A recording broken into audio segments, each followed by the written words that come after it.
What's the narrative for men? The narrative for men, there are two of them. One of them is don't be toxic, not a compelling narrative. And the other narrative, reclaim your glorious birthright, win everything to which you are entitled. That's a stronger narrative. That's a stronger narrative. I have long believed that men need leftist role models. And there are men who are leftist who are role models to many, like Hassan, for example. And Hassan has many young men who watch him. I have many young men who watch me. Doesn't change the fact that on average, young men are all like Adolf Hitler now. And a lot of these young men are being pulled to the right with promises that for which there is no match.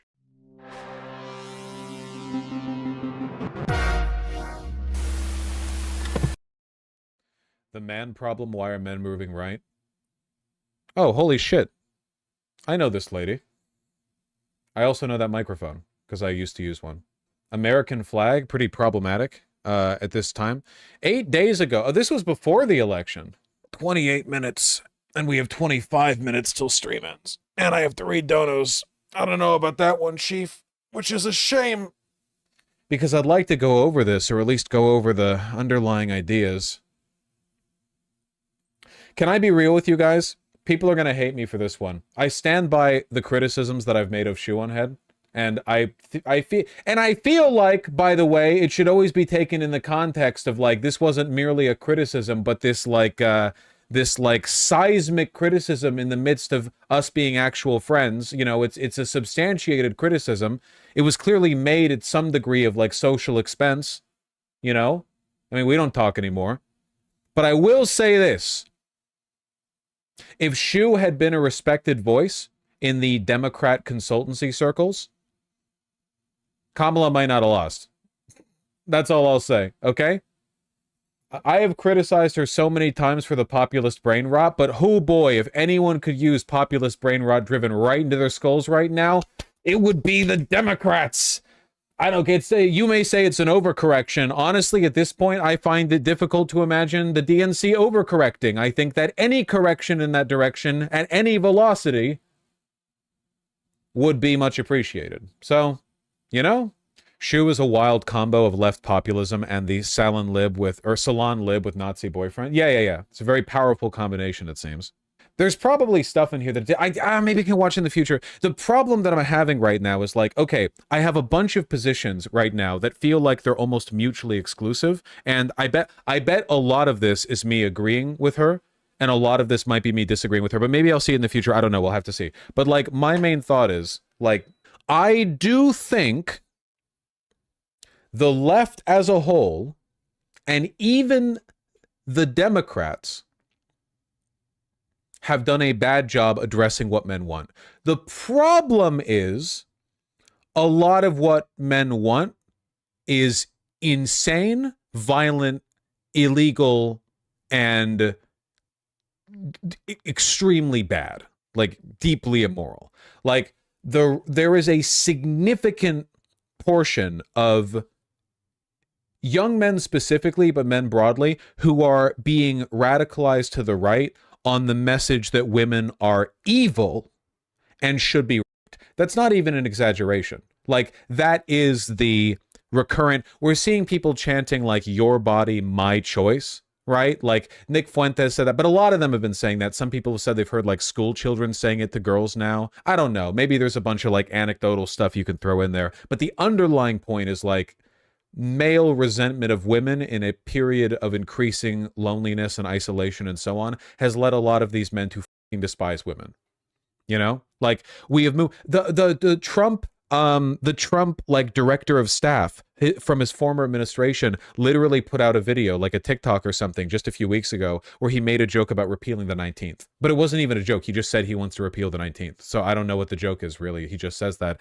There are a lot of young Republicans who also believe that. The messaging that, like, women shouldn't be able to vote. This is, like, relatively new.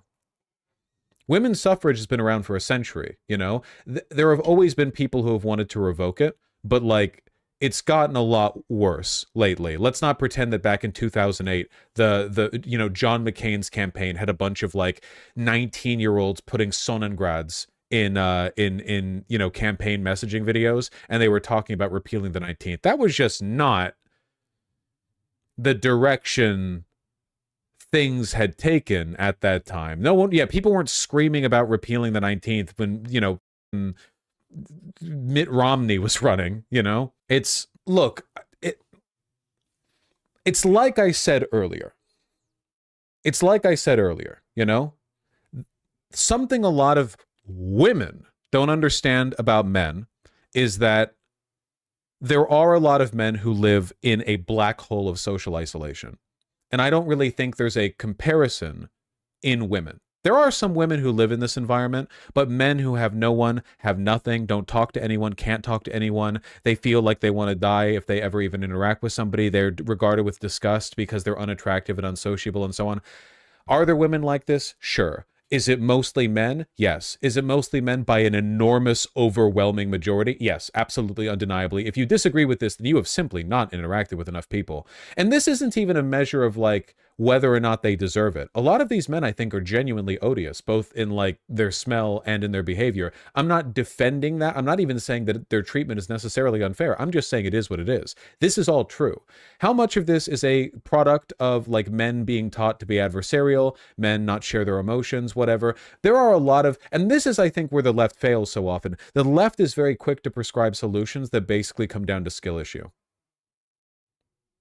Shower, clean up your appearance, get better at socializing, fix your teeth, unlearn all of this socialization that you have had your entire life from male role models who teach you not to express emotions and to tell you that you need to be contemptuous of women because they're gatekeepers of sex. Like, get past all of that, and then maybe you can go on a date. And because this is how dates work, 9 times out of 10, that first date's not going to go that well, and then you feel like you're back at step 1. Wow. What a raw deal. And again, a lot of these men are kind of shitty, and maybe there is a skill issue to that, but people are often also shitty because they're put in circumstances where it feels like not being shitty isn't rewarding them. And your response to that might be, well, why would you not be shitty just for the reward of not being shitty? And my answer to that is, you. Everyone does that, dude. If you get told time and time again that your effort doesn't get rewarded, people put in less effort. That's literally how everyone works all the time. Yeah, you should still strive to be moral in all circumstances, but realistically, if you're already in like a bad place emotionally or socially, like you aren't going to like have 1,000 interactions with women that are met with disregard, disinterest, or outright disgust, and then be like really primed to be super nice on the 1,001st. That's just human nature, man. It's not a man or a woman thing necessarily. That's just like pattern recognition, Yeah, and it doesn't always take much to start the spiral. You have a bad few weeks and you let your health slip, and because your health slips, you feel bad. Because you feel bad, you start to treat the people around you a little worse. The people around you already didn't like you too much, but now that you're being a little worse to them, they're like, oh, this guy, I was just tolerating him before, but now if he's going to be an asshole to me. So they start treating you a lot worse because they think you've given up on them, but you were just having a bad few weeks. So now you're getting treated even worse, even though you were already in a bad place. And it's just, and congratulations, welcome to the rest of your life. I think it's possible to skill issue your way out of stuff like this.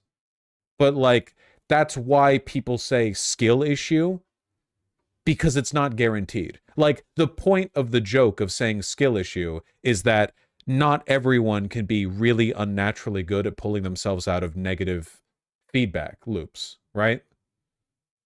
Like, obviously, if everyone was really good at that, then it wouldn't be an issue. Like, everyone would just be like, oh yeah, just give me like 1 day, I'll break out of it. Why would addiction be an issue? Can you skill issue your way out of alcoholism? Sure, you can skill issue your way out of basically anything if you're really, really skilled. But that's not the norm. That's not the new norm. Can you skill issue your way out of like a fentanyl habit? I mean, I guess maybe. It's not likely. It can happen. But I feel like if you're prescribing solutions that fall in the ballpark of like, well, you should do better, you might be missing the point. And I'm sure I bet you anything. I bet you anything that Shu talks about this. I'm willing to bet it. Look, a lot of men suck. And I'm not saying that in an essentialist way, which is a difference between me and I guess like rad femmes or the 4B movement. I think it's a socialization thing. I think you might break even a little bit on the argument. Maybe men are innately slightly more violent. Testosterone. And it's not all men, I know. I'm talking like marginal percentages. But I think if you raised everyone, you know, like in a neutral environment, men and women would be, for the most part, pretty much, you know, like most men can pee standing, I guess. So that's a huge dub for us. But I really do think that, like, for the most part, pretty much like the same, you know? It's kind of like how when you see drawings of men and women next to each other, or like cartoons with men and women next to each other, the men are like big and bulky and broad-shouldered, and the women are like effete and waifish. You ever see those old Warner Brothers cartoons of the Justice League and Superman and Batman? The ones where Batman, like every man is this like triangle of this massive figure, and women are all like literally maybe a fifth the weight by appearance. Believing that men and women have these massive innate differences because of how they operate in society is like believing that men and women have these massive like sexual dimorphic differences based on what you see in the cartoons. I think if you just look at your average man and woman, what do they look like? The man might be hairier. You're both like slubbish fat piece of shit. And in terms of behavior, like you raise people by wolves, I think for the most part you want the same thing, which is like you want meat and sex and to like pee and poo, lay down, I don't know, that kind of stuff.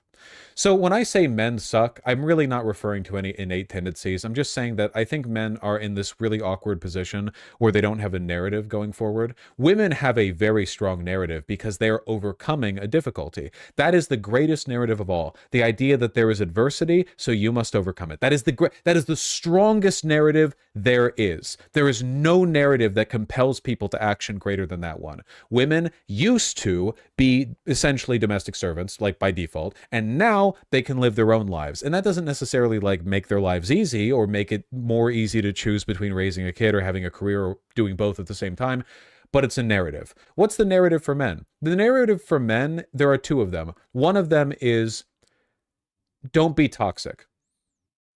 Not a compelling narrative. And the other narrative is reclaim your glorious birthright and, you know, win everything to which you are entitled. That's a stronger narrative. That's a stronger narrative. I have long believed that men need leftist role models. And there are men who are leftist who are role models to many, like Hassan, for example. And Hassan has many young men who watch him. I have many young men who watch me. Doesn't change the fact that on average, young men are all like Adolf Hitler now. And a lot of these young men are being pulled to the right with promises that for which there is no match. There is no narrative that you can provide that is going to do a better job of tapping into this like insane psychosexual like fear that young teenage boys have than the idea like women are evil, they hate you because of feminism, and rape should be legal. Like that is and you think that's an exaggeration? I promise you, take a look at like the young, edgy, neo-Nazi Groyper such and such is. I promise you, they're talking about it. They're talking about it. And I'm not saying rape got invented yesterday or anything. I'm just saying like the open endorsement of it as like a political project as opposed to it being an almost universally agreed upon sin, I guess. You understand what I'm talking about, right? Vaush, only 58% of men voted for Trump. I feel like statements about the demographic being right-wing are being overblown. Gwendolyn, that's a lot. That's a lot, man. And I'm not even just talking about their political disposition. I'm talking about what pulled them over, okay? And I promise you this, 16-year-olds who like Trump do not like... 16-year-old boys, I should say, who like Trump do not like Trump because of his tariff policies or his immigration policies or anything like that. It's because of women. As I've said a million times before, the root of fascism is sexual insecurity, and it is winning the hearts and minds of young men with promises that, I'm sorry, you just can't really do anything about. What is the counter-argument to you feel sexually frustrated as a 14-year-old boy who hasn't had sex yet? By the way, welcome to the club. You think the average 14-year-old boy is having sex now or had sex then? The only time the average 14-year-old boy was having sex was in the pre-industrial period, probably, or something. I don't know, maybe like 1920s New Jersey. They're all running around playing baseball or something. I don't know. It's not typical, but you have these 14-year-old boys who think, and a lot of them are porn addicts because they get into porn really young and they think like, you know, I'm entitled to this. This is super desirable. And past a point, you realize like sex is cool and all, but like, holy shit, man, have you ever gold starred your favorite game on Steam? Have you ever gotten every achievement in Witcher 3 and the 2 DLCs? There's a lot of stuff that can drive your interest in life. Have you ever drawn a nice drawing? Or beaten a PB while working out? Or like run a mile in sub 7 minutes? There's a lot to life, but when you're 14, is there a lot to life? I remember being 14. I'm not going to sugarcoat it, man. I remember, I've always had a high libido. You've probably gotten that from the jokes that I make. I remember being 14 and sitting in the shower and unironically thinking, before it was even like a meme or whatever, like, pussy would fix me. And I'm rotating it in my head, like as a 14-year-old boy sitting in the shower, you know? Like, because you're literally 14, you're in the middle of puberty. You're insane. You're insane and you're a psychopath. How could you not be? Your body's taking shots at you, man. You understand. And that's how they feel. And that's how they feel, and they're anxious, and they're insecure, and they're afraid of women, because young boys are always afraid of women, and they're incredibly susceptible to some messaging, you know? And if the messaging is like your entire media atmosphere, from your group chat, your Discord server, to the podcast that you listen to, the gaming YouTubers who are all like right-wing or whatever, all of them are just casually and consistently misogynistic, not in the old way, not in like a patronizing way, like, haha, woman, get back in the kitchen joke. That's still not a great lesson to teach young men, but, you know, it's kind of innocuous compared to this new wave of virulent, malicious sexism, where they know they hate women and they're acting on it. Does that make sense? There's a huge difference between making back to the kitchen jokes, which every young guy did because they just stupidly repeat them. They're not even that fun. I mean, they're funny when I make them with my group friends, but like for the rest of you, yours weren't funny. And like the current like 13-year-old boys for which the punchline is like, women should not have sexual bodily autonomy. You get me? Far away fam. I'm talking about like high schoolers. This has nothing to do with legal sex work. This has nothing to do with like, this has nothing to do with anything. Except everything. It has something to do with everything. Men need a narrative. And I'm not saying this is like the left picking up on this necessarily. This is like a larger, this is like a much larger, this is like a widespread, huge problem. And what is the narrative? Don't be toxic ain't gonna cut it. Okay? It's not. It doesn't work. You are not winning over this narrative with like, you know, walking up to young man like, hey, unlearn your toxic masculinity. It's just not. It's a good sentiment. It's a good message. It's correct. But again, we're dealing with rhetoric. We're dealing with optics here. How do you convince them? Women are motivated by the narrative that they're overcoming adversity. What adversity are men overcoming? Well, I actually think there's a decent amount. I think that the adversity men are fighting against is a little more ephemeral, a little more abstract. Under expectation. The assumption that they are bad or violent. The loneliness. The feelings they have that they can't really get along with other people. Patriarchy, I hate to say it. You can't say that word, dude. Sorry. You're right, though. Shh. What do you think the impact of the 4B movement will be? Nothing. It's an insane movement. It doesn't work in South Korea, and it's not going to work here for a number of reasons. For one, women also like to fuck and be in relationships and marry and so on and so forth, okay? Like the idea that they're going to willfully abstain from that? No. Political lesbianism also didn't work here. Also, you really think that like separating men and women socially is going to make the men less reactionary? How's that working in Saudi Arabia? I made that point earlier, but like literally it's so stupid. It's literally the 4B movement is a bunch of like rad femmes who hate men. And you know what? If you want to hate men, fine. It probably isn't going to affect them that much. You don't owe them your time or whatever. But don't delude yourself into thinking that hating men is some kind of like radical political project. That's how all the rad femmes ended up becoming transphobes. They're also not capable of making anti-essentialist claims about men. Rad femmes think the reason men are the way they are is from some base essential biological difference in a lot of cases. The 4B movement feels the same way. They're transphobic. No, not a good project. It's not going to work, okay? Men need like a narrative, but the problem is that when you're young and really stupid, the narratives that work best are the ones that are in like, you know, you're conquering, triumph, or whatever. It's stuff that appeals to your sense of victimhood, but also stuff that makes you feel like you're a conquering hero for beating it. And I just don't know where you go with that. You say you need role models for young men on the left. What narrative do you give? Because if you want to just talk logic, the logical, like, the engagement, the stuff you can say that's like empirically driven or whatever, and this is obvious, so forgive me for saying it anyway, but you're a 14-year-old boy, you're literally a fucking retard. You're literally a fucking idiot on every level. You're weak, you're scrawny, your brain is underdeveloped, you're not doing your homework, you can't even fucking keep yourself or your room clean. Shut up. But is that going to change their mind? No. Even though it's true. It's completely true.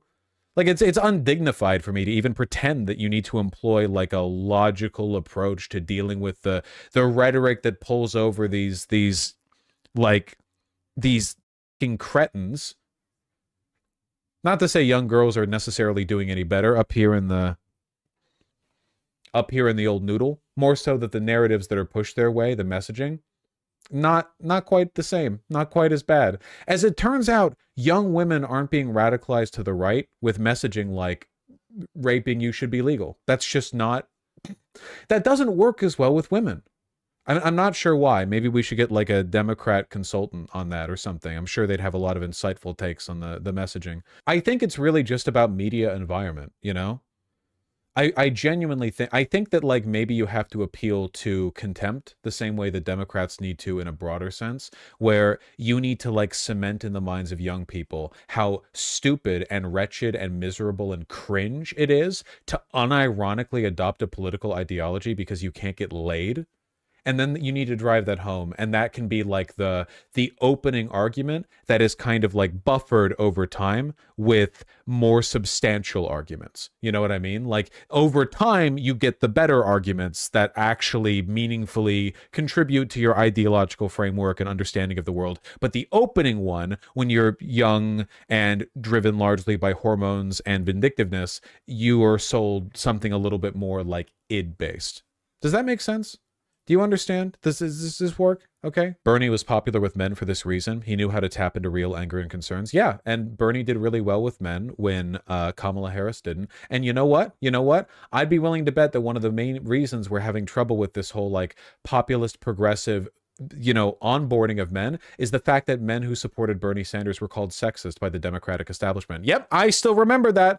I remember the toxic Bernie bros narrative where there was this massive overblown in both 2016 and 2020, especially with Elizabeth Warren, where they were like, Elizabeth Warren the snake was lying and saying like Bernie Sanders said she couldn't win because she was a woman, and the implication was that Bernie Sanders was sexist, when maybe what actually happened behind the scenes was Bernie Sanders said that being a woman is an electoral viability because America is sexist. The idea that Bernie Sanders would unironically say like, no, women can't lead, when it's contrary to everything he's ever believed and said. Insane. And they always looked for an excuse to blame it on men. Oh, Bernie bros, they're sexist or whatever. That narrative was bullshit from the beginning. And you know what? I think that might kind of contribute. Like, if you're a young man, what does the Democrat Party offer you? You know, what do the Democrats have for you? The Republicans have like a million things to tell you. We have such sights to show you. They have so many things to show you about how feminism is ruining women and rape should be legal and blah, blah, blah. What about the Democrats? I don't think it's a coincidence that every young Democrat I've ever seen has been the exact same guy. And it's this like scrawny, white, broccoli-haired, like policy wonk who epically owns the people that he talks to in debate by knowing stuff about policies. You know? No, I'm not saying that kind of guy is bad or that person's wrong or anything. It's definitely an inflexible, so femboys, no, you're a porn addict. That's not what that word means. You don't know what you're talking about, and you need to seek Christ. Sorry, I just had to nip that one in the bud. So what are you then, Vaush? I'm really sorry to disillusion you guys, I'm not a young man anymore. I'm 30. I'm not part of this group.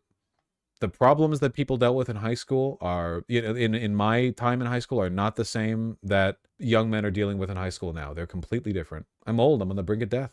In before twink death. I've only gotten hotter with time. I'm not going to lie. I think most people agree. So I feel like I'm going to age pretty well, to be honest with you. Just need to get on like a Peloton or something and lose that last bit of baby fat. We're going to have cheekbones out the wazoo. That shit's going to be flaring out the sides of my face like a wingspan. Anyway, it's just a difficult problem.